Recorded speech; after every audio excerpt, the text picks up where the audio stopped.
Hey guys, it is Christina here. Welcome back to the channel. If you are new to this space, my name is Christina. I am a naturopath, herbalist, GAPS practitioner, life coach, all of the things. And I am also a carnivore at the moment. Well, I have been for the last 6 months. And today is my 6-month update. So how have I been for the last 6 months? Super duper awesome. That's for sure. All right, so welcome. I wanted to come and share today about my 6-month update. So it's been a couple of days now, so I think maybe it was Thursday. Yeah, maybe Thursday was my actual 6-month birthday on Carnivore. So 6 months plus a couple of extra days essentially is where you're hearing from me about it. But I wanted to come and give an update on that. And there's lots that I want to share and lots that I want to say, so I'll make my way through that. But let me give you the statistics to start with. So 6 months, I have lost 37 kilos. Now 12 of those kilos I did lose before I started Carnivore, so not all of those kilos are from Carnivore, but I had like the 12 kilos that I lost to start with. BMI, I changed my BMI from 54.3 to 43.4. Now, BMI is not the be all and end all that there actually is, but it is another indicator just to see that there's been an actual change. So, I've changed that number by at least 10 points. So every time I have improved that number at this point, I'm increasing the benefits to my health, I'm supporting my heart, I'm doing all of those things.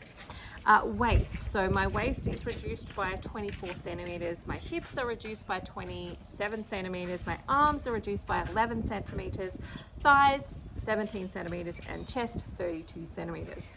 And so that equals about 4 dress sizes that I have come down. Now, my top is different to my bottom, so the dress sizes wise, so my top half is 1 dress size smaller than my bottom half, which is super fun when shopping for things. But I've had the amazing experience over the last couple of months. So where I am right now, we're in Bundaberg. Where I was previously, we were here about 5 weeks ago, and in those 5 weeks what happened was I brought myself, because I was like, oh yes, I can feel that I'm getting ready for some new dress sizes, and I'm getting ready to let go of some of my old stuff, because I'd still had stuff from before I even began.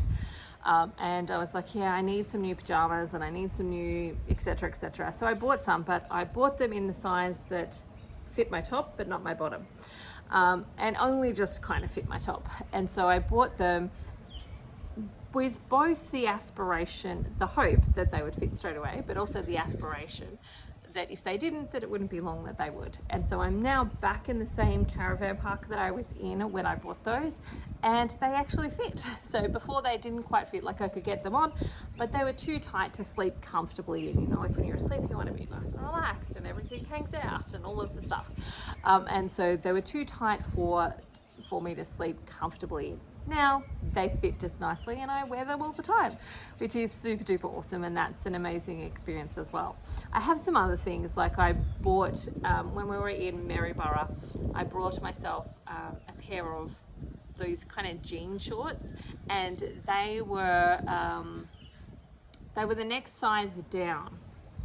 Yeah, they were, because I had a pair and then I bought the next size down, and so I'm kind of like wondering, I'm in the place of just kind of looking to see if I'm ready for the next size down even. So that's where I'm at with that at the moment, is just looking for that. Okay, so the next little thing is, I want to go through some of the other stuff, which is like my hair. So my hair I've got it tied back at the moment, but it is definitely thicker, definitely much curlier. Like, the curl that I have here is not one that I have manufactured in any way, shape or form.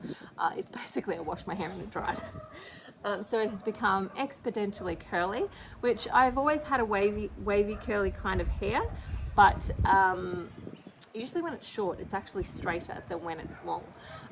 And it is much curlier than it has previously been. And I don't have to do anything for that curl. It's just there. So it's thicker, curlier, it has grown faster, My eyes, I don't wear my glasses anymore. Some of that is because I forget to put them on, because like I can see and I'm not going, oh, I can't quite see, and putting them on. So I don't need to wear them on a daily basis like I did previously for just about everything in my life. Like I could still benefit from using them on fine print stuff. So if I'm looking at the the carbohydrate content of something, or I'm looking at the ingredients content and it's quite small, I could do with them there. But because I'm not wearing them all the time, I actually forget. And I've got them in the car, and so I forget to take them out and actually put them on. So my eyesight is definitely improved. My energy is definitely improved. I don't necessarily need like my nana naps that I had to have before I started. So before I started, I would have a nap during the middle of the day, and I would be like passed out asleep, like definitely asleep. Whereas that's not my norm. That was never my norm. Even when I had babies, it was never my norm to actually sleep during the middle of the day. Like when they would say things like, sleep when the baby sleeps, I was like, who is doing that? Because like I certainly couldn't do that. I couldn't just lay down and go to sleep. The only time I've been able to do day sleeps is when I'm like so tired that I literally pass out. And yeah, that was happening to me on a regular basis before I started. Concentration is better, energy is better, general sense of wellness and happiness is better, ability to cope with stressful situations, definitely better. We had our car breakdown, so just before Christmas our car broke down, and that was a really stressful event. And then just like the long elongation of that whole process of not knowing how long it would take, what was going to happen, all of that type of stuff normally would have stressed me completely, and it definitely did. And that stress absolutely affected my blood glucose. So I did see that during that period of time my blood glucose did rise. So there was definitely an effect on my body, but not to the extent that it would have done previously, where I wouldn't have been able to cope. Or would have really struggled to cope. I did cope and I was okay, and there were moments where I struggled to sleep and so on, but not prolonged. Like it wasn't every night. It was mainly a couple of nights in the beginning, and then as the journey went on there was a few more sleepless nights, but not like every night. I didn't struggle to go to sleep. But my blood glucose, I did see my blood glucose rise during that period of time. And so it did affect my biochemistry. So I had gotten myself down to the point where I was hitting 5s on a regular basis. So I could see in the patterns, and I've been tracking this whole time, I could see in the patterns that I went from I started at 21.1, and then I dropped down into 13, and then I dropped into 11, and then I dropped into 10, then I dropped into the 9s, and then I dropped into the 8s, and then I dropped into the 7s and the 6s, and then I just got to the point where I was dropping into the 5s, and I could see the 5s would be my regular thing for a while before I got into the 4s. And so I could see that pattern there. And so I went from the 5s, and then the stress of Christmas took me up again to the 6s. I'm just doing all the math and working out how to do all the things for Christmas. That pushed me up into the early 6s, and then the car broke down. And when the car broke down, I went straight from a 6 into a 7 and then an 8. So I went back to 8s. And it's really interesting because where we are right now is beautiful. This is one of our favorite caravan parks. And it's got a pool, and I immediately saw my blood glucose, within a day of being here, I saw my blood glucose drop down to a 6. I'm back in the 6. So my expectation is that over time I'm going to see that back into the 5s again as well. And so I just want to share that because stress absolutely affects your blood glucose levels and how your body copes with that. And so if you are like me doing this for blood glucose reasons, note, stress is going to have an impact, and it is going to affect what's actually happening there for you. So where I am is just near the office, so occasionally people are starting to come out. So that's why I'm stopping, because it's kind of awkward. So, that's what you're seeing there. So if you are seeing blood glucose levels change, just be mindful that stress has a significant impact on that.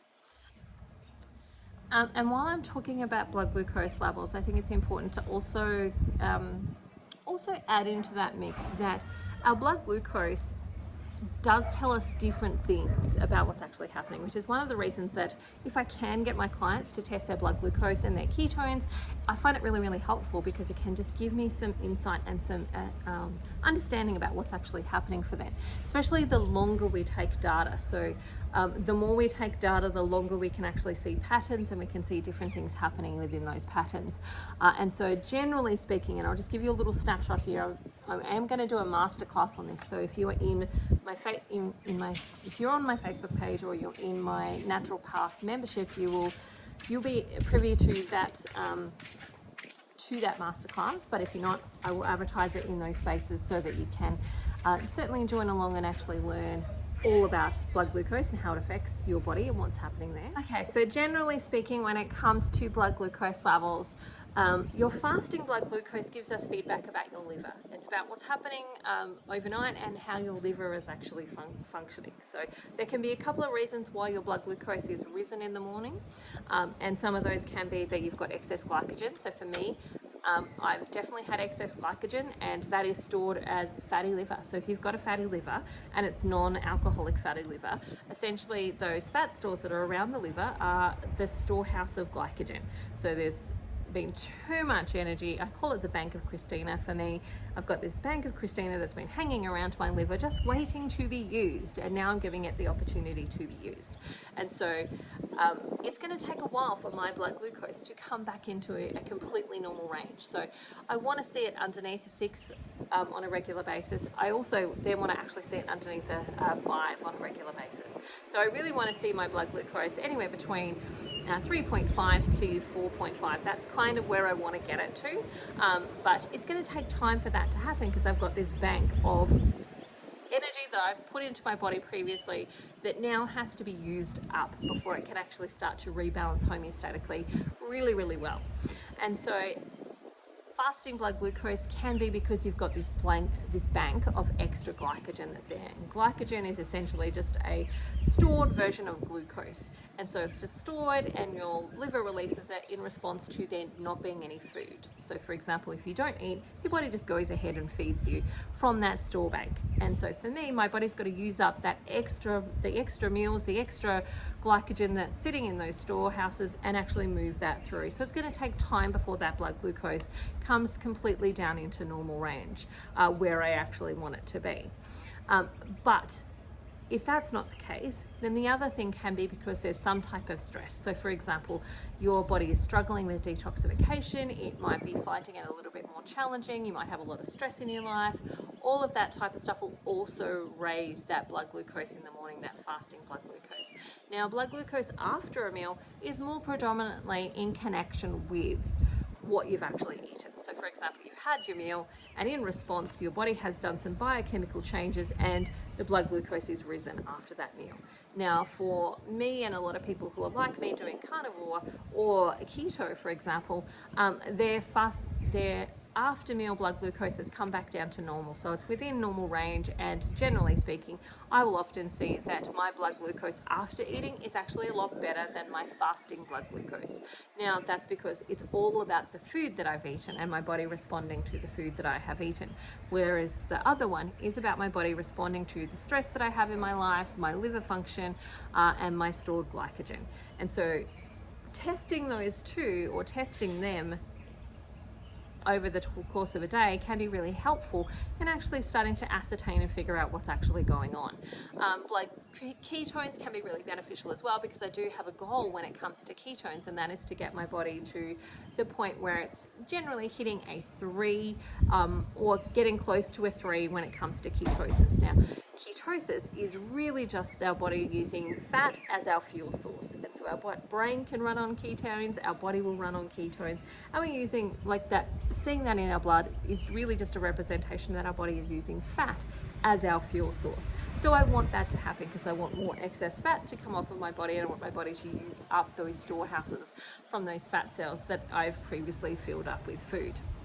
And so I want to see that, and I want to see what's actually going on there. That can be really beneficial information for me as a practitioner, to try and work out what's going on for you, how to help you and how to tweak it, or whether I just need to say to you, actually, this is just a time thing.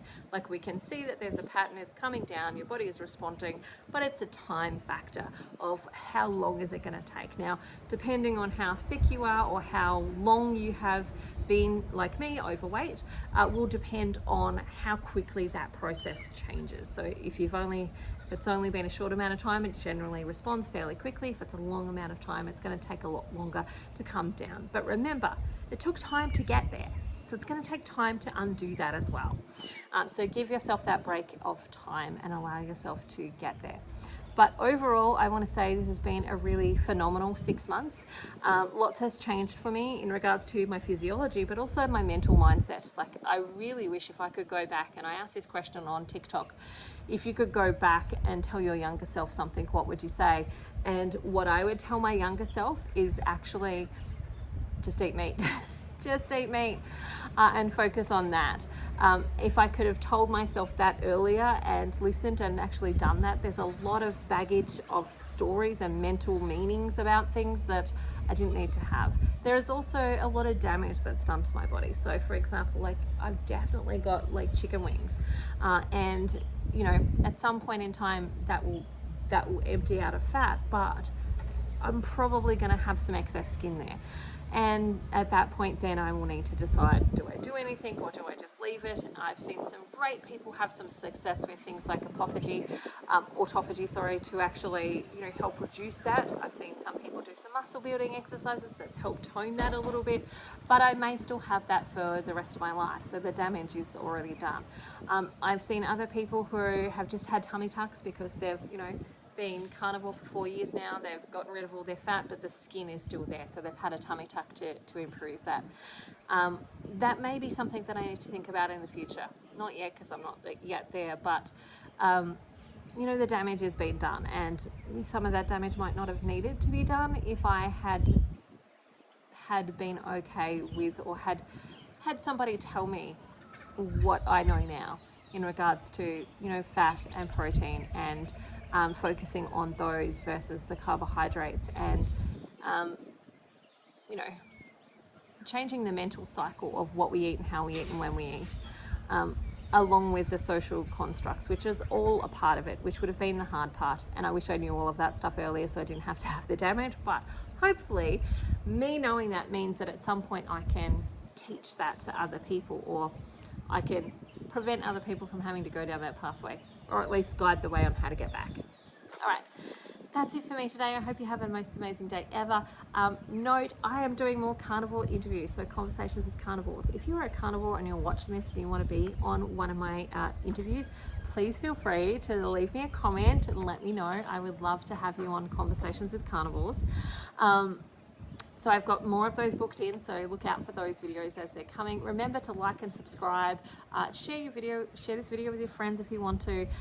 Let me know if you're on if you are on the journey of carnivore, how are you feeling? How long have you been going? What's been going on for you? All right, that's it for me today. Have the most amazing day ever. Bye for now. See you later.